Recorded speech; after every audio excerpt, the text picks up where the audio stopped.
साथियों, आप सभी को नमस्कार। जैसा कि आप सभी जानते हैं कि मेरा नाम सानंद कुमार है और मैं बीमा के क्षेत्र में काम कर रहा हूं। और साथियों, आज के जो हमारे मेहमान हैं वो मेहमान ही नहीं बल्कि हमारे घनिष्ठ मित्र श्री दीपक पांडे जी हैं। जो दीपक जी आज मुझे लगभग 1 वर्ष के बाद हमारा उनसे मिलना हुआ। वैसे तो मैं उनसे टेलीफोनिकली काफ़ी समय से जुड़ा हुआ हूं, लेकिन करीबन 4 महीने से मेरी उनसे मुलाकात नहीं हो पा रही थी, टेलीफोनिक भी नहीं हो पा रही थी। लेकिन जब आज मैंने उनको कॉल लगाया, फ़ोन उठा और उन्होंने जो मुझे बातें बताई तो मुझे इतना अंदर से तकलीफ पहुंची है जिसका मैं बयान नहीं कर सकता हूं। और आज उनसे मैं ये जानना चाहूँगा कि ये 4 महीने उनके साथ क्या परेशानी रही, क्यों मेरे साथ कनेक्ट नहीं हुए हैं। और साथियों, ये स्टोरी निश्चित तौर पर आपको कुछ ना कुछ शिक्षा जरूर देने वाली है। स्टोरी को पूरा जरूर देखें और समझें कि आप कहां पर खड़े हैं, कहां आपका भविष्य है, क्या आप सोच रहे हैं, आगे आपकी क्या योजनाएं हैं और जीवन में कैसे टर्निंग पॉइंट आता है। ये आपको इस वीडियो के माध्यम से सारी चीजें पता होने वाली हैं। तो चलिए हम सीधे दीपक जी से बात करते हैं। दीपक जी, सबसे पहले आपको हमारा नमस्कार।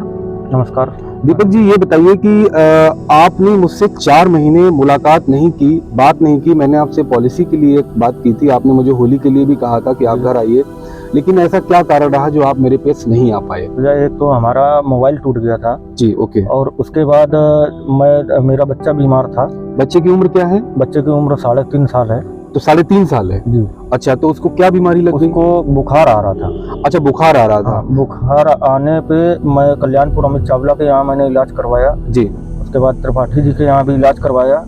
जी, त्रिपाठी जी बुखार के और इन सब चीजों को देखते हैं? हाँ, सभी को देखते हैं। अच्छा, कितने दिन इलाज कराया आपने? करीब 1 महीने, करीब दोनों जगह पे इलाज चला। अच्छा, 1 महीने दोनों जगह। हाँ। लगभग यहाँ कितने पैसे खर्च हुए? यहाँ पे कम से कम हमारा जब कुछ नहीं गया होगा तो कम से कम 30-35 हजार रुपए यहाँ पे हमारे चले। 30-35 हजार? हाँ। और बच्चे को 3.5 वर्ष? हाँ। और इसके बाद आराम मिला आपको यहाँ से? आराम नहीं मिला।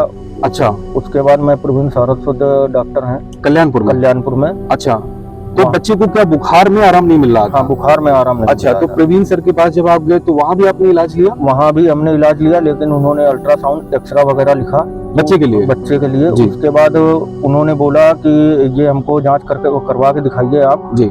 उसके बाद ही मैं इलाज स्टार्ट करूंगा। अच्छा, उन्होंने पहले एक्सरे वगैरह के लिए हाँ। बोला कि हम पहले देखेंगे इसके बाद जांच हाँ। करेंगे। उसके बाद उन्होंने दवा वगैरह भी दी। बाथरूम में भी इन्फेक्शन उसके निकला, बच्चे के। ओके। तो उसके बाद उन्होंने जब रिपोर्ट वगैरह देखी तो उन्होंने कहा या तो इसमें ट्यूमर हो सकता है या फिर कोई टीबी रोग हो सकता है। 3.5 साल के बच्चे के लिए आप बात कर रहे हैं? हाँ। कि ट्यूमर या टीबी जैसा? हाँ रोग? जी। तो क्या बच्चा आपका जन्म से उसे कोई प्रॉब्लम थी? नहीं, जन्म से कोई भी प्रॉब्लम नहीं थी। अभी होली से ही 4 महीने पहले से ही उसको ये सारी दिक्कतें आई। Oh my God. तो प्रवीण जी के बाद फिर आपने उनको वहाँ पे सेटिस्फैक्शन पाया उनकी बातों में? हाँ। इलाज में? हाँ, उसके बाद उन्होंने बोला एंटीबायोटिक वगैरह उन्होंने भी लिखी थी। उसके बाद उन्होंने काट दिया। बोले अब ये सब दवा मत खिलाइए, आप हमको एक सिटी स्कैन करवा के दिखाइए बच्चे के लिए। जी, ठीक है। मैं विकास डायग्नोस्टिक गया। जी, कानपुर का फेमस हाँ। है विकास डायग्नोस्टिक। हाँ। वहाँ आप गए? हाँ, वहाँ से मैंने सिटी स्कैन करवाया। उसमें भी ट्यूमर ही दिया, लेकिन पूरा कंफर्म नहीं उन्होंने किया। ट्यूमर किस जगह आ रहा था बच्चे के? फेफड़े पे। बच्चे के फेफड़े पर ट्यूमर, वो भी 3.5 साल का बच्चा। आई कांट बिलीव, मैंने इससे पहले ऐसे कभी नहीं सुना। और अगर इतना घनिष्ठतम मैंने कभी नहीं देखा कि हमारे मित्र के बेटे जो 3.5 वर्ष के हैं उनके फेफड़े में ट्यूमर आ रहा है। दीपक जी, मुझे बताइए कि विकास जी और ये प्रवीण सक्सेना जो आप नाम ले रहे हैं, इन दोनों के बीच में आपके लगभग कितने पैसे खर्च हुए? दोनों जगह हमारे लगभग 18 से 20 हजार। अच्छा, यानी कि आपने इनके और उनके बीच में भी 18 से 20 हजार रुपए खर्च हो गए। ठीक है, तो उनको जब आपने जांच दिखाई, हाँ। प्रवीण जी को विकास डायग्नोस्टिक के यहाँ से, तो उन्होंने आपका इलाज बच्चे का प्रॉपर किया? नहीं किया। फिर क्यों? आपने तो इलाज के लिए उनसे जांच करवाई? हाँ, जांच करवाई थी, लेकिन उन्होंने पीजीआई के लिए लिख दिया। My God. बोले साथियों, कितना शॉकिंग है कि सबसे पहले कल्याण ट्रामा, फिर त्रिपाठी जी, फिर प्रवीण जी, फिर विकास डायग्नोस्टिक, इतना इलाज कराने के बावजूद भी उन्होंने इसको पीजीआई के लिए रेफर किया कि आप इन्हें पीजीआई दिखाइए। दीपक जी, हमारे व्यूवर्स को ये भी बताइए कि आप क्या काम करते हैं और कहाँ जॉब करते हैं, क्या है आप? मैं ड्राइवरी करता हूँ, IIT में गाड़ी चलाता हूँ। अच्छा, आप ड्राइवर हैं, IIT में गाड़ी चलाते हैं? जी। तो दीपक जी, ये तो आपके लिए बहुत मुश्किल भरा दौर था कि जब आप एक प्राइवेट सेक्टर में काम कर रहे हो और इलाज जैसी महंगी चीजों को आप कैसे बियर कर रहे थे? कितनी दिक्कतें आई आपको यहाँ पर? बहुत सारी दिक्कतें आई हैं, तो मैं यही सोच रहा था। तो इसके बाद जब आपने पीजीआई का रुख किया तो जरा बताइए पीजीआई में कैसा आपका अनुभव रहा और कहाँ आपको समस्याएं हुई, कहाँ आराम मिला, बताइए। पीजीआई में मैं गया तो डॉक्टर साहब से यहीं से बात करके गया था, कानपुर से ही। जी उन्होंने बोला तुरंत लेके आओ बेटे को। जब मैं वहाँ पे पहुँचा हूँ तो उनके जो असिस्टेंट थे जी उन्होंने बोला कि डॉक्टर साहब से बात कर लीजिए, बार बार ये एडमिट होना है और जी। साल 2 साल 3 साल जो भी लग जाए, ये जो भी किस चीज में लग गया, एडमिट होने में। पीजीआई में एडमिशन के लिए 2 से 3 साल का वक्त मांगा। एडमिशन तो तुरंत ले रहे थे, अच्छा, मतलब एडमिशन इलाज लग में गया। अच्छा, इलाज अच्छा। में 2 से 3 साल जो भी लग जाए। अच्छा, मतलब आप कह रहे हैं कि एडमिशन तो मिल गया था, लेकिन जी। उनका कहना था कि 2 से 3 साल का इलाज चलेगा, ये कह रहे हैं आप? हाँ। Okay okay okay. उसके बाद उनसे बात भी की, हमने कहा कोई कंफर्म बताइए, क्योंकि जी। मैं कमाऊंगा नहीं, मैं जी। ड्राइवर हूँ, जी। इतना मेरे पास पैसा भी नहीं है, जी, कोई बिल्कुल। हेल्थ पॉलिसी भी नहीं है हमारे जी पास। जी। तो इस वजह से फिर हम वहाँ से उसको बेटे को ले आए। अच्छा, आप पीजीआई में एडमिशन कराने के बाद पहले ही उसको ले आए? हाँ, नहीं लिया हाँ, हमने, क्योंकि आप रुक नहीं सकते थे, आपकी जी। आर्थिक परेशानियां थी। जी। तो आपके पास में जो मैं आपको रेकमेंड कर रहा था पिछले 1 साल से कि आपके पास लाइफ इंश्योरेंस या हेल्थ जी। इंश्योरेंस होना चाहिए, जी। तो आपने पॉलिसी नहीं ली थी? नहीं, पॉलिसी नहीं ली थी। तो क्या आपको लगता है कि आपने अपने जीवन की गलती करी है? हाँ, सबसे बड़ी गलती है कि हेल्थ पॉलिसी जरूर होना चाहिए। अच्छा, आप इतने दौरान जहाँ जहाँ भी आपने इलाज लिया, वहाँ पे कोई ऐसा शख्स, कोई ऐसी शख्सियत, कोई ऐसा व्यक्ति आपको मिला जिसने आपको इस विषय पे कहा हो कि क्या आपके पास हेल्थ पॉलिसी है? कोई था इस पूरे प्रकरण में? कहीं पे किसी ने कहा हो कि क्या हेल्थ इंश्योरेंस है? वो कानपुर में हमसे, ये रॉयल कैंसर हॉस्पिटल में जो मैम थी, उन्होंने मुझसे बोला था कि हेल्थ इंश्योरेंस है आपके पास, तो उससे आपको मदद मिल सकती है। अच्छा जी। तो आपको ये बहुत पछतावा हो रहा है इस बात पर जी। कि काश मेरे पास हेल्थ इंश्योरेंस होता? जी, बहुत। तो इन लोगों को आप क्या कहना चाहेंगे जो आपको देख रहे हैं कि अपने और अपने परिवार के प्रति क्या उन्हें हेल्थ इंश्योरेंस लेना चाहिए या नहीं? नहीं, हेल्थ इंश्योरेंस तो सभी को लेना चाहिए, चाहे बच्चा हो, घर परिवार हो, गाड़ी हो, कोई भी हो, क्योंकि हेल्थ इंश्योरेंस आजकल वही एक सबसे बढ़िया बेस्ट तरीका है क्योंकि उसमें काफी सारी दिक्कतें दूर हो जाती। बिल्कुल। साथियों, देखिए आपके सामने ये जीवंत उदाहरण है, ये हमारे मित्र हैं, कोई ग्राहक नहीं है। इनको मैंने 1 साल पहले बोला था, शायद व्यस्तता के कारण उन्होंने नहीं समझा। अभी बहुत सारे हमारे ऐसे मित्र हैं जो इन हेल्थ इंश्योरेंस जैसी चीजों को अन्यथा में लेते हैं। उन्हें ये नहीं मालूम है कि बीमारियां आज के खान पीन को देखते हुए कितनी चरम सीमा पर हैं, और बीमारी ना आपकी उम्र देखती, ना जाति देखती, ना धर्म देखती, ना अमीरी देखती, ना गरीबी देखती है। ऐसी कोई चीजें ना देख करके बीमारी कहीं भी दस्तक दे सकती है। और जिसका आपने एग्जाम्पल देखा कि 3.5 वर्ष के बच्चे के फेफड़े में गांठ हो गई, और कहाँ ये ड्राइवर का काम करते हैं और कहाँ पीजीआई पहुंच गए। पीजीआई में 3 वर्ष की बात हो रही कि 3 वर्ष तक इलाज चलेगा, क्योंकि इनके पास में अपना बैकअप नहीं था फाइनेंशियली, इसलिए इन्होंने बच्चे को वापस लाया। तो दीपक जी बताइए, जब आप बच्चे को वापस ले आए जी, तो इसके बाद फिर कहाँ इलाज लिया? उसके बाद मैंने रॉयल कैंसर पे गया।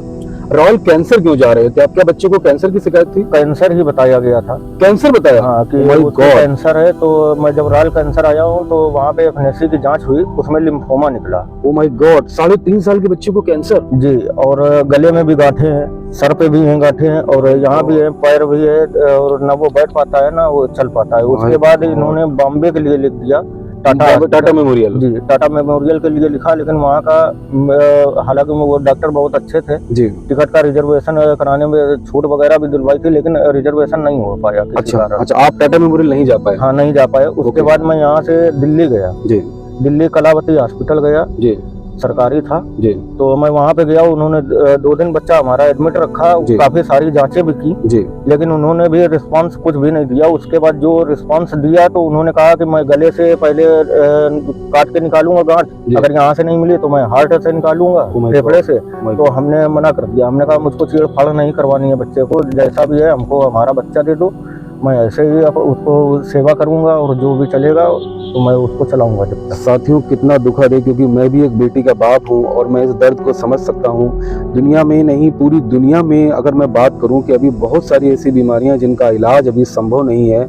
ईश्वर न करे कि किसी के जीवन में ऐसी तकलीफें आए, लेकिन सच बता रहा हूं कि इस घटना ने मुझे इतना अंदर से तकलीफ दी है, क्योंकि एक पिता होने के नाते मैं वो दर्द समझ सकता हूं कि कितना बेबस और लाचार अपने आप को इंसान समझता है। उधर जॉब पे नहीं जा पाता है व्यक्ति, उधर फाइनेंशियली दबाव होता है, उधर मानसिक और आर्थिक दबाव भी होता है। तो ऐसे में जहां पर एक तरफ हम लोग इन चीजों को रोक नहीं सकते, क्योंकि ये प्राकृतिक चीजें हैं, अपने खान पीन की वजह से, माहौल वातावरण की वजह से पनपती हैं, लेकिन एक जगह पर हम लोग अपने आप को प्रोटेक्ट कर सकते हैं कि जैसे हम लोग सर पर हेलमेट पहनते हैं, जैसे हम लोग अपने बरसात में छाते का यूज करते हैं, कि भले बरसात हो लेकिन आप पर बरसात नहीं होगी क्योंकि छाता लगा हुआ है। उसी तरीके से हमारे जीवन में हेल्थ इंश्योरेंस भी काम करता है। मैं आपको सच बता रहा हूँ, मैं हृदय से बता रहा हूँ, मेरे लिए ये मायने नहीं रखता है कि आप हेल्थ पॉलिसी मुझसे लें, मेरे लिए ये जरूर मायने रखता है कि आप हेल्थ पॉलिसी जरूर लें, क्योंकि जीवन में ऐसा दौर कभी ना कभी जरूर आ सकता है कि आपको हेल्थ इंश्योरेंस की बहुत ज्यादा जरूरत पड़ सकती है।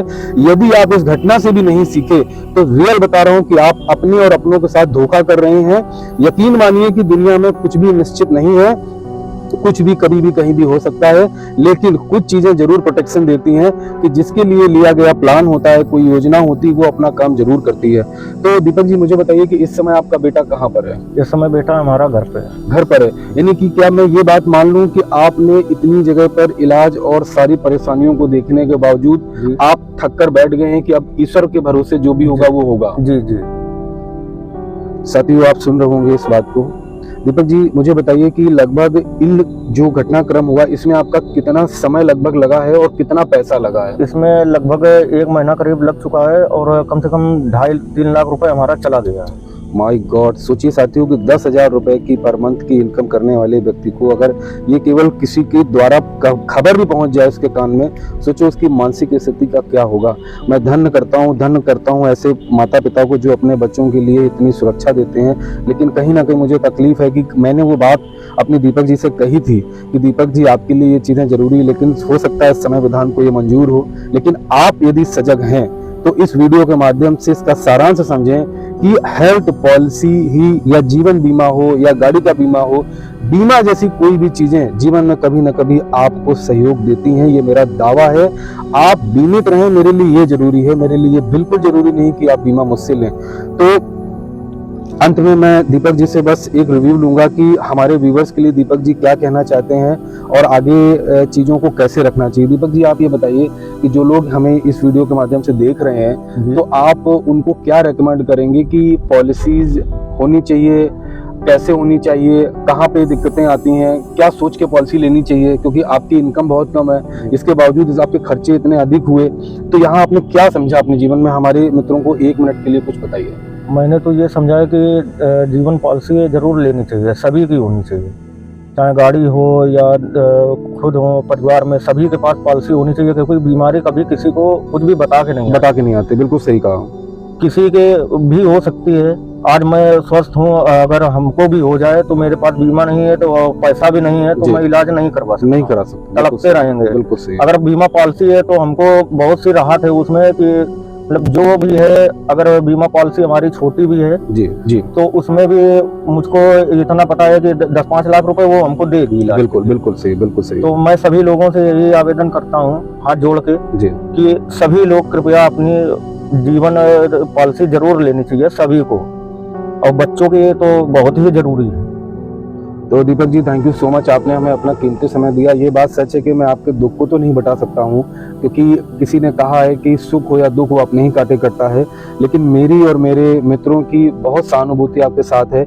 मैं ईश्वर से, अपनी टीम की और अपने चाहने वालों की तरफ से आपके लिए गुजारिश करूंगा, अपने ऊपर वाले प्रभु से, कि वो आपके परिवार पर अपनी कृपा बनाए रखें और आपके बच्चे को जल्द स्वस्थ होने की प्रेरणा दें। जल्द स्वस्थ तो मेरे लिए बहुत अच्छा एक रहेगा कि आपका परिवार स्वस्थ रहे बस। और आप सभी से भी मेरा निवेदन है साथियों कि जहां रहें स्वस्थ रहें, मस्त रहें। जो चीजें सही और सच्ची हैं उनसे भागना कभी मत, क्योंकि सच सच होता है, झूठ झूठ होता है। आप जहां भी रहिए स्वस्थ रहिए, मस्त रहिए, लेकिन जीवन बीमा या स्वास्थ्य बीमा जैसी चीजों को इग्नोर बिल्कुल ना करिए। ये जीवन में कभी कभी आपके काम में जरूर आ सकती हैं। इसी बात के साथ जय हिंद, जय भारत।